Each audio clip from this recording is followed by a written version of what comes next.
Warning, this podcast is a safe space for all individuals to freely express themselves in the sexiest way possible.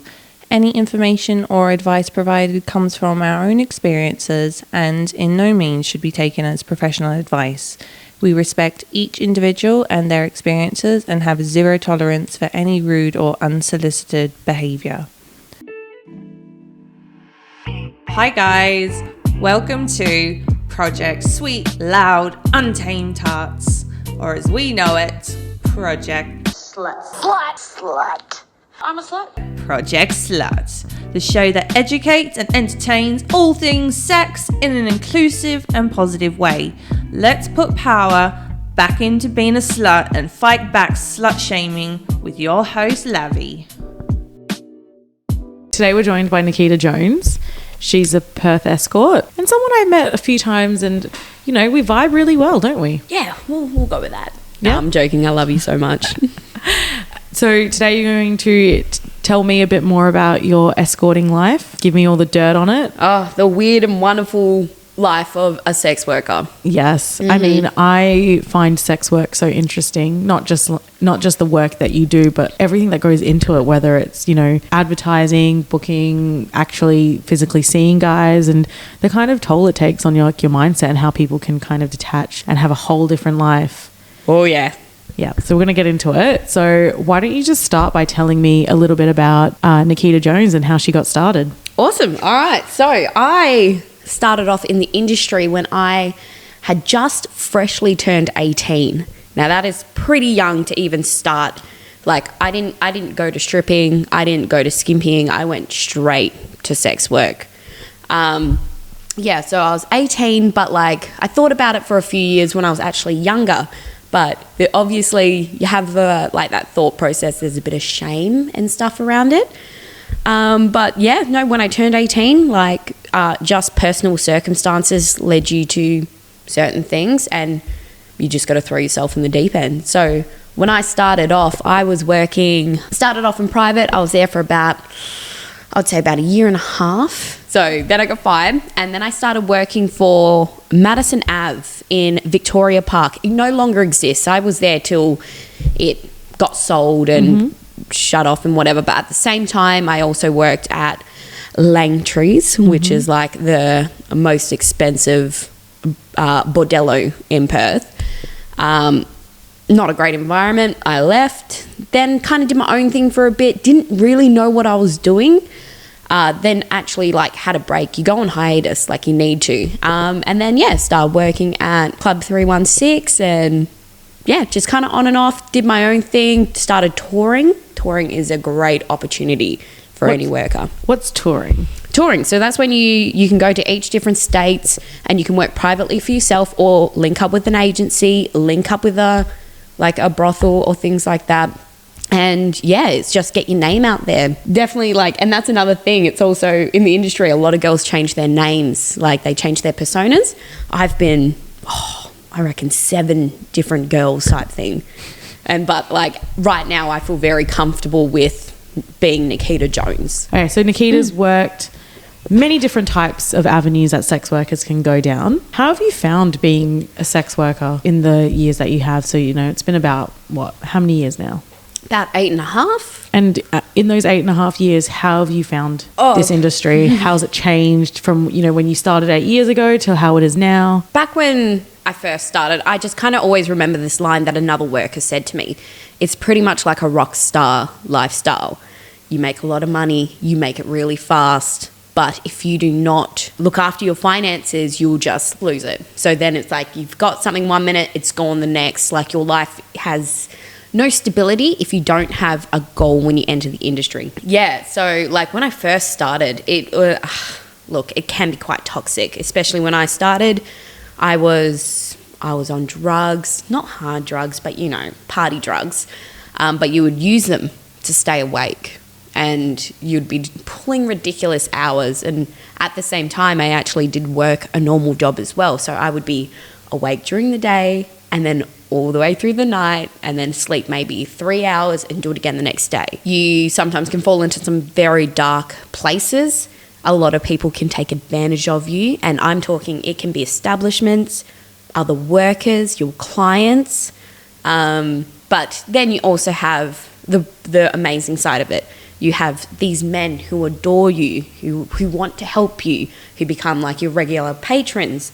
You can like make some great girlfriends out of the industry too. You just got to know, you got to people read. If you don't know how to people read, probably stay out of the industry. You just got to know how to operate. You mentioned before about people reading, and I feel like from my experience working behind the counter in the sex work industry, it is so much about people, because some people come in and they're just not the kind of people you thought would be using sex workers. Some people come in for so many different reasons. I remember one time this guy was on the phone trying to book, and he was just crying about his dead wife. I mean, I don't know if he was legit or not. Oh God, I shouldn't be laughing. Sorry. No, it's fine. But I mean, I also found it quite funny. I mean, you know, the conversation kind of went like, you know, hey, I'd like to book a girl, but you know, my wife's also been dead for 4 years. I'm like, okay, all right. Do you want a girl that looks like your wife? Like, you know, so a lot about this job is people reading and kind of being that, you know. And you get a lot of odd requests as well. Like, I've had to be married before sleeping with a man due to his religion. So when you do people read, what kind of characters have you kind of come across in your 8 years as a sex worker? Oh my god, there are some characters. Oh, there's a few that stand out to me. So like, I want to know them all. Oh well, my favorite ones to deal with is when I'm in Sydney. Oh my god, and I normally work in the West, so Western Sydney, yalla baby, habititi, how are you? And they just like, I love it. I love them. They are just amazing, because each time they come in, they're wearing their Gucci bags, they've got their heaps of money, and I ask them, do you have a job? And obviously they're like, no. And I'm like, you're a drug dealer. But those boys, honestly, they are actually the kindest boys in the world. But what always makes me laugh, they're always just like, can I have your number, babe? Like, do you want to go out for dinner? Do you want to ride my AMG? And I'm like, no, not really. I like our interaction. If you'd like to see me again, that's not a problem. I'm more than happy for you to see me again, but not in a personal social setting, unless it's a dinner date. Yeah, I loved how a lot of these men who do visit sex workers kind of think that they're the exception, that's just like, oh no, she likes me the most, oh no, she'll change for me. Oh, majority of them also have wives, and that is true. That is true. I'm pretty sure that majority of the people that I've seen go through like the bordellos and such had wives or girlfriends. Oh yes, definitely, because half of them believe that because they see sex workers and they're paying for sex, it's actually saving their marriage from them cheating on their other halves. And at the same, like, don't get me wrong, it's a very twisted mindset. I get it, but I also understand it. Like, what would you be more hurt at? Him cheating and actually finding another woman attractive and wanting to spend time with her and not with you, or him paying a girl who has no interest in him to just kind of fix up his animalistic tendencies, so then he can just go home and be a good husband and not pressure his wife if she's not in the mood and things like that. Every situation is different. Not judging or anything like that. You get some interesting characters coming through the brothels, whatever you want to call it. You get interesting characters. Let's just say that. We'll leave it at that.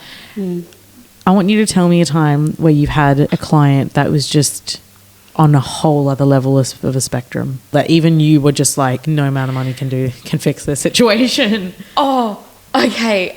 Look, I actually got this text message not long ago, but he never booked, but he was on another level, and it was hilarious.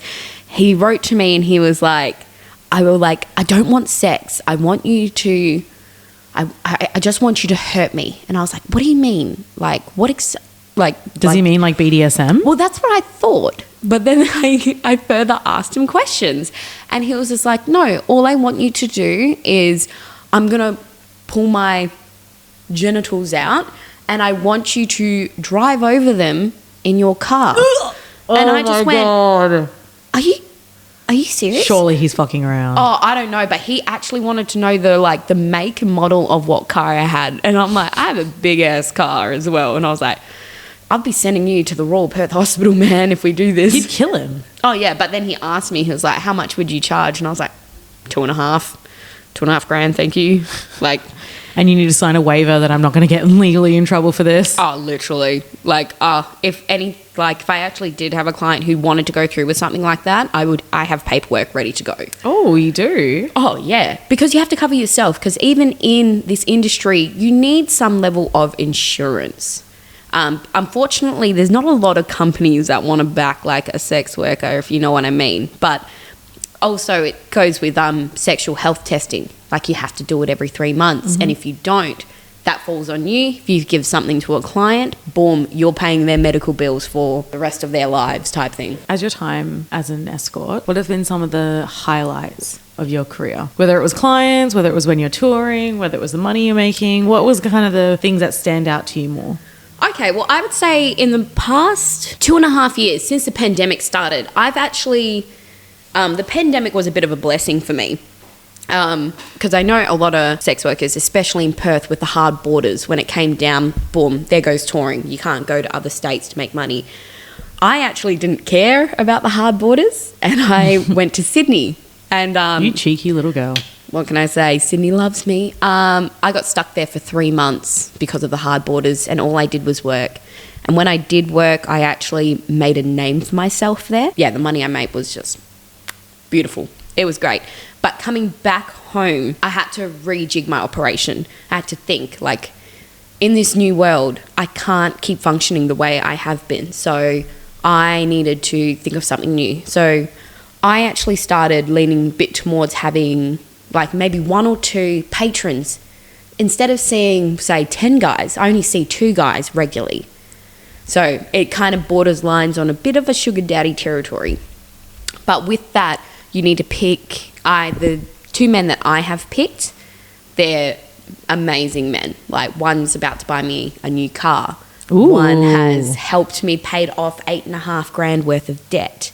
And these men are fantastic. And you can have a bit more of an understanding and a friendship with them as well. Not a relationship. Never a relationship. That's a big no-no. You don't really ever cross into that territory. I just kind of rejigged it like that, and where I am today versus where I was about 2.5 years ago, so much better. Because you do a lot of growth in that time as well. Find out a bit more about your clientele, what you want, set your goals.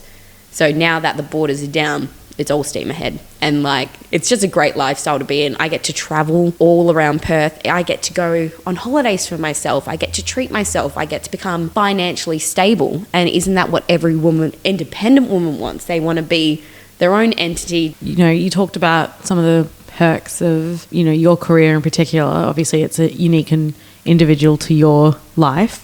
And, you know, you said about traveling and making that bit of money, and now you've established a kind of a sugar daddy relationship with some clients, and that makes your life a lot easier now compared to a few years ago. What are some of the downsides that you've faced in your career as a sex worker? This industry is based on superficialness, so how you look. A man will choose you based on how you look and your personality. And if you don't have at least one or the other, you're going to struggle. And you struggle hard, and you open yourself up to men being so nasty towards you for no reason. I have had nights where I have dressed up so glamorous, so beautiful, gone into like a introduction at like a bordello, and you just see this disgusting of a man, one that you would never look at in your whole life, in your normal life. And he just looks straight at you and just goes, "Oh, I'm sorry, but do you have anyone else? Because she's I've actually had a man do that before, and I've just gone, for Wow. your self-esteem can, if you don't have a strong enough mindset and everything, this industry can destroy you or put you down a very dark path. It's funny that you mention this disgusting guy that you would never even sleep with, judging you, because there were times I was, you know, putting girls through intro rooms to these disgusting, literally middle-aged drunk men, and you know, they're looking at these girls that they would never even get in a lifetime, and they're like, none, do you have any more? Another thing as well, I'm not calling them disgusting based on their physical attributes. No, I'm of course calling them not. disgusting on their behavior and their lack of respect towards working ladies. Because like, oh, don't get me wrong, like, and this is the thing as well that always plays in my head, like in this world, there is a level of superficialness. Like, of course you want to spend your time with a beautiful woman, but everyone's definition's different. And of course, like, as a working girl, you want to have those hot clients because it makes working not feel like working. They might not have the looks, but they are the kindest individuals in this world.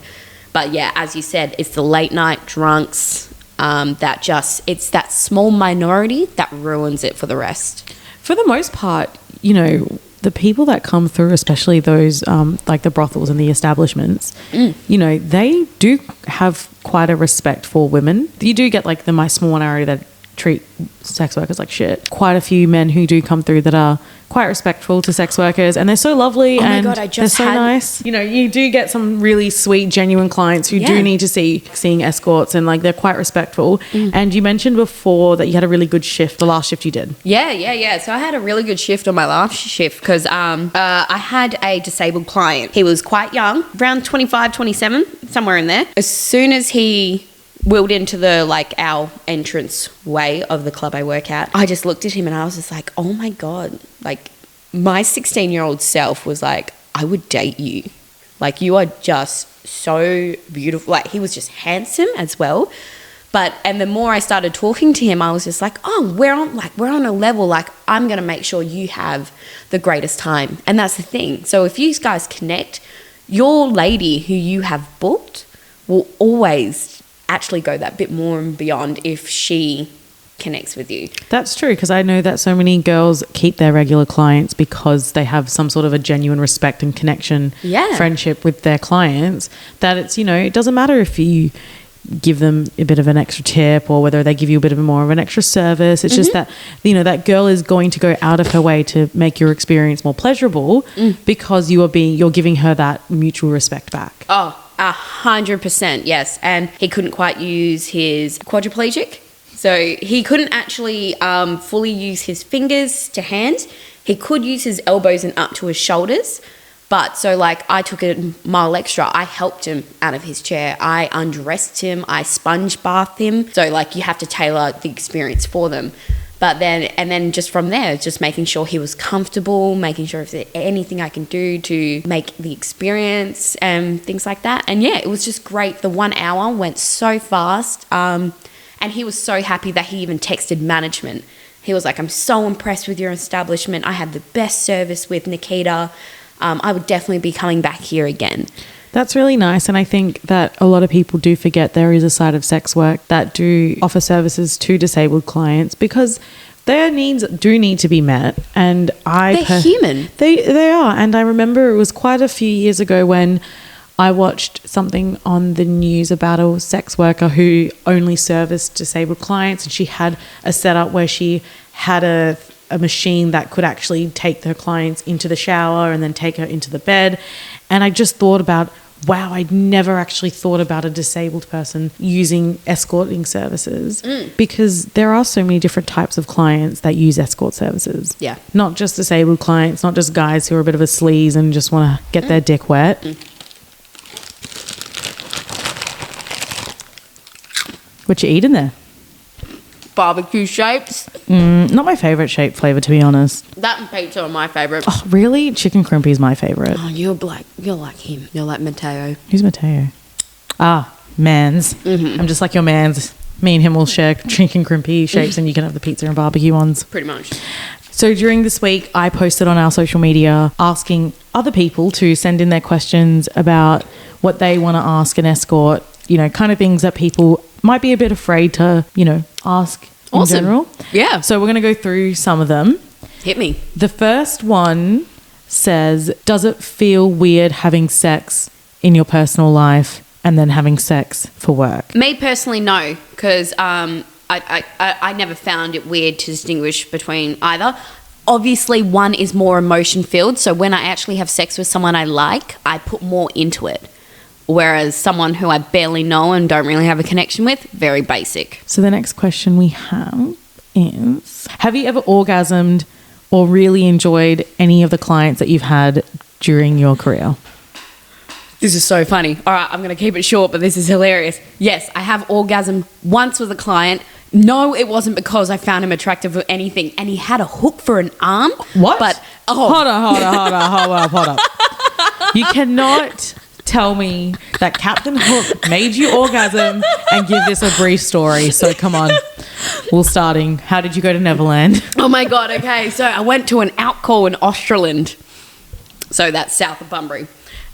Yeah, south of Bunbury. It was so random. He was like this 40-year-old Kiwi guy. He had a hook for one arm. No, he didn't have two hooks. He had one hook. I would just like to say that. It was definitely a bit terrifying first meeting him because also it was like 1:30 in the morning and I'm like, a bit weird. But yeah, I don't know. We just got into it. I was on top. Yeah, I orgasmed and I was shocked. I was very shocked. But at the same time, I was just like, that's put me in a very good mood. I'm happy. I'm going to leave now. And he was happy too. But the hook one just always stuck him. Captain Hook. I love that. Just got a hook in me, bro. Okay. I just can't now. I'm just done. I'm just done with today's episode. So the next question that we have is, do you count your clients? When I was in Sydney touring, yes, because I would always kind of calculate my money based on that. I don't really do it in Perth. There's no point. It's purely just to track finances. Have you ever been with female clients before? Yes, I have.